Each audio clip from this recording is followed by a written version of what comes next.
Hi friends, welcome back to my channel. இன்னைக்கு வந்து நம்ம சூப்பரான ஒரு பால் ஸ்வீட் தான் பண்ண போறோம். அதுக்கு தேவையான ingredients பால், தேவையான அளவு சர்க்கரை, ஏலக்காய் வேணும்னா போட்டுக்கலாம். இது ஆப்ஷனல் தான். cornflour. இப்போ panல வந்து நம்ம பால் ஊத்திக்கலாம். நான் 2 டம்ளர் பால் எடுத்துர்க்கேன்.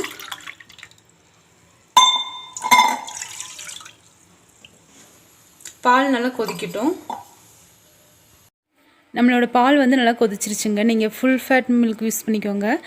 அதுதான் இந்த ஸ்வீட்டுக்கு வந்து நல்லா செட் ஆகும்.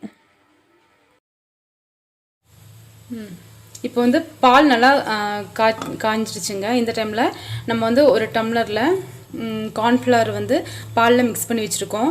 அதை வந்து இதெல்லாம் ஆட் பண்ணிக்கலாம். பால்ல mix பண்ணலனா cornflour வந்து கட்டியா இருக்கும். அதனால தான் இந்த பால்ல mix பண்ணி நம்ம வந்து அந்த cornflour வந்து பால்ல ஆட் பண்ணிக்கலாம். ஆட் பண்ணிட்டு நல்லா கிளறி விட்டுறலாம். நீங்க வந்து ஒரு 3 டேபிள்ஸ்பூன் cornflour யூஸ் பண்ணிக்கோங்க. அது கூடவே சர்க்கரை ஆட் பண்ணிக்கலாம் தேவையான அளவு. ஏலக்காவும் நான் ஆட் பண்ணிக்கிறேன். உங்களுக்கு வேணும்னா ஆட் பண்ணா போதும். இப்போ சிம்ல வச்சிட்டு நம்ம வந்து கொஞ்சம் கிளறிட்டே இருக்கணும். இப்போ வந்து நம்மளோட இந்த பாலும் cornflourம் வந்து நல்லா குறுகிருச்சு. இத வந்து நம்ம ஃப்ளேம் ஆஃப் பண்ணிட்டு ஆற விட்டுறலாம். நான் வந்து நம்மளோட மிக்ஸ் வந்து செட் பண்றதுக்கு வேண்டி ஒரு பாத்திரத்துல ஸ்டீல் பாத்திரம் தான் அதுல வந்து நெய் தடவி வச்சிருக்கேன். நீங்க வந்து நெய் வேணாலும் யூஸ் பண்ணிக்கலாம். ஆயில் வேணாலும் யூஸ் பண்ணிக்கலாம். இப்போ நம்மளோட மிக்ஸ் வந்து நான் செட் பண்றதுக்கு வேண்டி இந்த பாத்திரத்துல வந்து ஊத்தி வைக்கிறேங்க. நம்மளோட இது மிக்ஸ் வந்து இப்போ செட் பண்றதுக்கு வேண்டி ஃப்ரிட்ஜ்ல ஒரு 1 hour வெச்சா போதும். ஃப்ரீசர்ல வைக்கணும்னு இல்ல. நான் இந்த ஸ்வீட்ல வந்து cornflour தான் யூஸ் பண்ணியிருக்கேன். இதுக்கு பதிலா நமக்கு வந்து அரிசி பொடி வேணாலும் யூஸ் பண்ணிக்கலாம்.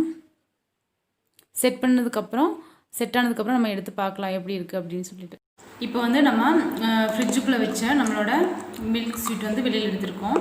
அதை வந்து இந்த பாத்திரத்துல இருந்து எப்படி எடுக்கலாம்னு பார்க்கலாங்க. நம்ம கத்தி வச்சு லைட்டா சுத்தியும்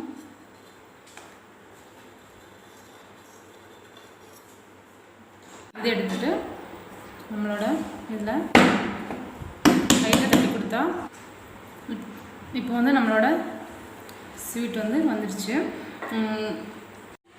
இப்போ நம்மளோட பால் ஸ்வீட் வந்து ரெடி ஆயிருச்சுங்க. என்னோட இந்த வீடியோ உங்களுக்கு பிடிச்சிருந்தா லைக் பண்ணுங்க, ஷேர் பண்ணுங்க, கமெண்ட் பண்ணுங்க, மறக்காம Subscribe பண்ணுங்க.